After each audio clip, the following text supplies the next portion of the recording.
बरेली में हिंसा के बाद अब महिला ब्रिगेड की तैनाती, दंगाइयों से निपटने के लिए 800 महिला पुलिस उतरी है सड़कों पर। बरेली में बनाई गई क्विक रिस्पांस टीम, 35 महिला पुलिस की 6 ब्रिगेड तैयार की गई। बरेली हिंसा के लिए 19 सितंबर से रची जा रही थी साजिश, वहीं जानबूझकर बदला जुम्मे की नमाज का वक्त, अब 81 लोग गिरफ्तार किए गए। बरेली केस में शाहजहांपुर के 2 लोग गिरफ्तार, तो वहीं बिहार और बंगाल के लोग भी हिंसा में थे शामिल।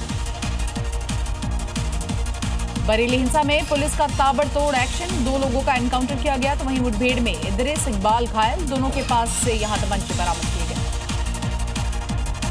बरेली हिंसा मामले में नफीस के बेटे को यहां गिरफ्तार किया गया। हिंसा में अब तक 75 आरोपी गिरफ्तार।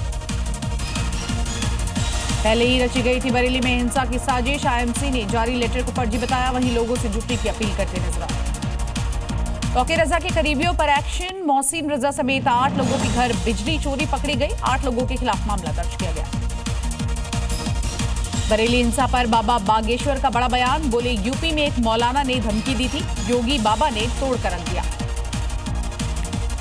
सहारनपुर से कांग्रेस के सांसद इमरान मसूद हाउस अरेस्ट किए गए, बरेली जा रहे थे, कहा धर्म देखकर हो रहा है एक्शन, तो वही एसपी एमएलसी शाहनवाज भी हाउस अरेस्ट। हमीरपुर में माहौल खराब करने की कोशिश लगातार जारी, वहीं झूठी अफवाह फैलाकर बिना अनुमति जुलूस निकाल रहे थे यहां आरोपी, पुलिस ने रोका। हरियाणा के सोनीपत में पार्क में लिखे गए भड़काऊ नारे, पुलिस ने यहां तुरंत कार्रवाई की।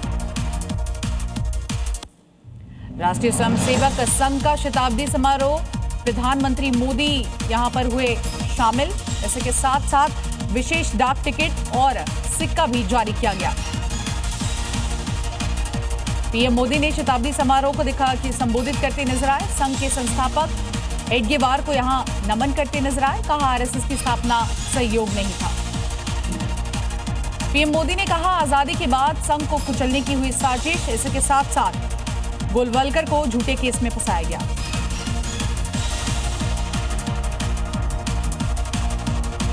विजयदशमी पर कल संघ के कई कार्यक्रम, नागपुर में सुबह 7:40 से शुरू हो जाएंगे प्रोग्राम, तो वहीं संघ प्रमुख मोहन भागवत के साथ पूर्व राष्ट्रपति विशिष्ट अतिथि के तौर पर रहेंगे मौजूद।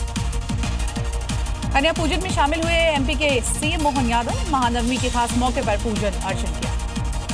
पीएम कल दिल्ली के रामलीला समारोह में होंगे शामिल, वहीं आईपी एक्सटेंशन के दशहरा कार्यक्रम में आएंगे पीएम मोदी। देश में खुलेंगे 57 नए केंद्रीय विद्यालय, 20 ऐसे जिलों में खुलेंगे जिस जिले में अभी तक कोई भी केंद्रीय विद्यालय नहीं है। केंद्र सरकार ने महंगाई भत्ते में की 3% की बढ़ोतरी, तो वहीं करीब 1 करोड़ 17 लाख कर्मचारियों और पेंशन भोगियों को लाभ मिलेगा। नवमी के मौके पर सीएम योगी ने किया कन्या पूजन, देशवासियों को नवरात्रि की बधाई दी, बोले सनातन आस्था का ये पर्व एक नई प्रेरणा प्रदान कर रहा है। त्योहार पर यूपी में अलर्ट, पुलिस का शहर शहर फ्लैग मार्च, तो वही सुरक्षा व्यवस्था का लिया जायजा, ड्रोन से भी रखी जा रही है पैनी नजर। हिमाचल प्रदेश में दशहरे की तैयारी जारी, श्रद्धालुओं ने मनाली में माता हडिम्बा की पूजा अर्चना की। बिलासपुर में रावण दहन को लेकर जमकर विवाद, अनुमति न मिलने और आयोजन समिति बदलने पर हुआ विवाद।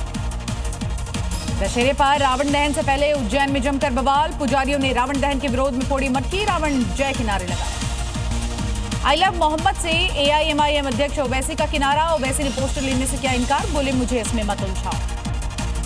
वक्फ कानून पर भारत बंद स्थगित, एआईएमपीएलबी ने किया बंद स्थगित, 3 अक्टूबर को बुलाया गया था भारत बंद, तो वहीं त्योहारों को देखते हुए लिया गया बड़ा फैसला। यौन शोषण के आरोपी चैतन्यानंद को लेकर बड़ा खुलासा, छात्राओं को भेजता था अश्लील मैसेज, पीड़ित से अश्लील चैट वायरल हुआ। चैतन्यानंद पर हनी ट्रैप कराने का भी लगा बड़ा आरोप, सूत्रों के मुताबिक झूठे आरोपों में फंसाना चाहता था, छात्राओं को झांसा देने का भी आरोप। प्रयागराज में अतीक की प्रॉपर्टी पर बनेगा गरीबों का 500 आशियाना, पीडीए करेगा इसका निर्माण।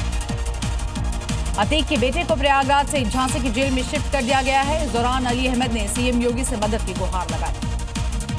पटना में यूपी के मंत्री के करीबी का अपहरण, मांगी गई 1 करोड़ रुपए की फिरौती, तो वहीं एडवांस में दिए गए 50 लाख रुपए। यूपी के आजमगढ़ में धर्मशाला पर चला बुलडोजर, बीजेपी नेताओं ने मजिस्ट्रेट पर लगाए गंभीर आरोप। दिल्ली के सीआर पार्क में दुर्गा पूजा को लेकर भारी भीड़, देहरी प्लेस इलाके में सड़क पर लंबा जाम, रेंगती नजर आई गाड़ियां। हरियाणा के पलवल में पाकिस्तानी जासूस हुआ गिरफ्तार, 10 दिन के अंदर पुलिस ने दूसरे जासूस को पकड़ा, पेशे से यूट्यूबर है आरोपी। कठुआ में सेना ने चलाया तलाशी अभियान, संदिग्ध गतिविधियों की सूचना मिलने पर चलाया गया अभियान। जम्मू कश्मीर के अनंतनाग में मिला आतंकियों का ठिकाना, बैग कपड़े हुए बरामद, ठिकाने से गोला बारूद भी बरामद। जम्मू कश्मीर में आतंकवाद के खिलाफ कार्रवाई हुई तेज। सोपोर में जमात इस्लामी से जुड़े लोगों पर छापेमारी, आपत्तिजनक सामग्री जब्त। जम्मू कश्मीर के बडगाम में पुलिस की कार्रवाई, तहरीक हुर्रियत का मुख्यालय कुर्क किया गया, पुलिस ने यूएपीए के तहत कार्रवाई की। पंजाब के मोहाली में गैंगस्टर लॉरेंस के भाई अनमोल बिश्नोई के नाम पर मांगी गई रंगदारी, ज्योतिषी से यहां 5 करोड़ मांगे गए, मामले की जांच जारी। गुजरात के राजकोट में 3 आतंकियों को आजीवन कैद की सजा, अलकायदा का प्रचार प्रसार करते थे। गुजरात के कश्मीरी का प्रकृति का अनोखा नजारा, 2 दिनों की बारिश के बाद आसमान में इंद्रधनुष दिखाई दिया। चित्तौड़गढ़ में ट्रक और ट्रेलर की हुई भिड़ंत, टक्कर के बाद दोनों ही गाड़ियों में लगी आग, हादसे में ड्राइवर जिंदा चला, हुई मौत। जयपुर में अवैध तरीके से डेवलप की जा रही कॉलोनी पर बुलडोजर, बहाव क्षेत्र की जमीन पर यहां बनाई जा रही थी कॉलोनी। छत्तीसगढ़ के बेमित्रा में ग्रामीणों पर मक्खियों का यहां हमला, दुर्गा विसर्जन के दौरान हमले में 20 से 25 ग्रामीण जख्मी। चंडीगढ़ के एक मोटर वर्कशॉप में लगी आग, जगुआर, लैंड क्रूजर समेत 20 लग्जरी गाड़ियां जलकर हुई आग। करनाल में पाइप गोदाम में लगी आग, वहीं काफी सारा प्लास्टिक का पाइप जलकर हुआ राख, तस्वीरें आई सामने।